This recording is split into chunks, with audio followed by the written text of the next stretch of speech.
off of this, force the vote movement. It's something that we covered, extensively at the Vanguard. This demand to, withhold for the squad to withhold their vote confirming Speaker Pelosi in exchange for the forcing of a floor vote on Medicare for all. I'm just wondering if you could give some of your thoughts on that, as it unfolded and looking back on it now that it's, ultimately been unsuccessful. I mean, it's a bit needy of the American people to want health care. I mean, third world problems, am I right? So yeah, it wasn't successful, but there weren't that many who really thought it would be. It's more important to, I think it just created a passion and energy behind getting Medicare for all, and each moment there is to do that is important. And so I think it was incredibly important whether the squad or whoever decided to actually force Nancy Pelosi to hold that vote or not. And something I've been talking about recently, which I think you guys have read my piece on it, is that Joe Biden actually, and this is coming from the American Prospect and David Dayen over there have done research on this. Joe Biden actually now, as president, has the power to give everyone Medicare for all if he truly wanted to under Section 1881A of the Social Security Act.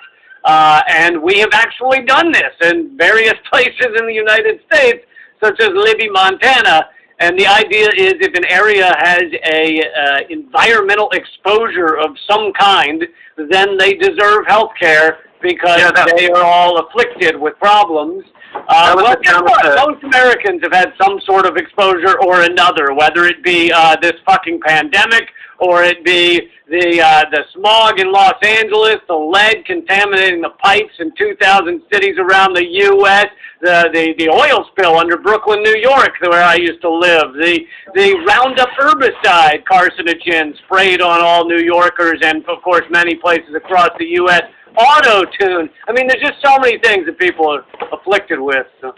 Yeah, and you mentioned that how the force to vote, it failed, but it wasn't ever really going to succeed anyway. Even if it had succeeded, we wouldn't actually have ended up with Medicare for all. And that's something that was constantly pointed to by its detractors and kind of this straw man that was over and over again seen by people that said, like, well, what's the point of doing this? It's not going to achieve Medicare for all anyway, which is why I actually like your plan a little bit more, being that the end result of your plan, if it were to be successful, is actually universal health care, single-payer Medicare for all.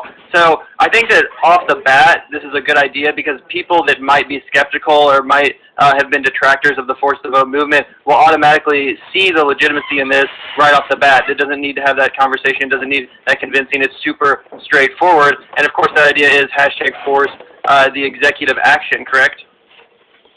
Yeah, I mean, that was just a hashtag I threw around when I started it, but I am more than open to ideas if there are more clever hashtags or whatever, but yeah, so I was doing force the executive action, and also it forces, even if it doesn't happen, it forces Joe Biden and the Democrats to explain why it is they don't want people to have health care, why it is they can't do something that the rest of the developed world has for their people, why it is that they want people in the middle of a pandemic to continue to struggle and continue to worry about even showing up to a hospital. I mean, how many people that get COVID or one of a million other problems don't even go to the hospital because they're worried of the bills they'll walk away with? Yeah, absolutely. And just to walk back a little bit, Lee, could you lay out your plan and your vision and how you kind of came to the conclusion that we needed to force the executive order? You mentioned David Dayen's reporting at the American Prospect, but I also think it's a matter of, instead of isolating these, 4, 5, 7 members of Congress that, overwhelmingly agree with a lot of what the left has to say, instead we can kind of hold Joe Biden's feet to the fire with your strategy. So I'm wondering, can you just lay it out for people who may have not been familiar with what you're suggesting before tuning in? Yeah, it's just that I kind of glazed over or quickly went over it earlier, but it's under Section 1881A of the Social Security Act. Right, and so your idea would be to force Joe Biden to do that. Right, the president can basically give an area Medicare for all. Now, when this was put into law, I get that they thought, oh, well, this will be done for one little population here or there. It won't be done for the whole nation.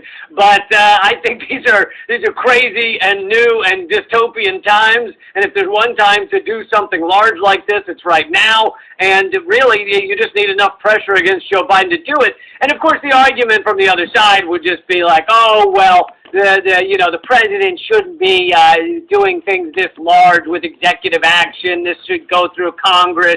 And yeah, but all that shit is just used so that Democrats can avoid doing things. You'll notice Donald Trump, for anything possible, was not waiting around to see if Congress wanted to help him out with it. He was doing everything conceivable, and then he would wait and see if the courts actually stopped him, which most of the time they didn't. So it's like, go ahead and do it, and if they're going to go to the courts, and then at some point the courts decide, no, we just meant this was for Libby, Montana, we didn't mean you could do it for the nation, then fine, people will have gotten a year of health care out of it while you fight over it. Yeah, that's I think point. I mean, obviously, discussion that we have sometimes on the left and here, the Vanguard too, is the legitimacy of using these executive actions versus trying to go through Congress. But I think you're absolutely correct. I mean, we've seen under the last 4 years with Donald Trump that he's kind of ran roughshod over the traditions and rules of things, and it's basically just, as you said in your video, moved money around for this wall. It's his abandon. So there's no reason that Joe Biden an emergency, right? A national emergency because of immigration. Yeah, exactly. Caravan to America was the greatest national security threat we'd been facing under his presidency. Yeah. So, you're good. Oh, go ahead. Okay, I was just going to ask what your plan is to try to popularize this notion, if you're going to try to launch some sort of like an online campaign. Obviously, with the Force the Vote movement, we saw the Force the Vote town hall where they got together some speakers and some, people that had real heartbreaking stories, quite frankly, to tell to reinforce this need for Medicare for all. But I'm wondering if you have any ideas of that sort other than the hashtag. Are you going to, try to do anything of that sort, or is this just something you're talking about? Well, I am friends with or in contact with a lot of people that were, the creators and some of the energy behind Force the Vote, such as Nick Brando with the Movement for a People's Party and Jimmy Dore and a bunch of others. And so, I think I'm not. I don't like when people take an idea and say, I have taken it and claim it as my own. Sure. And so if people wanted to get behind it,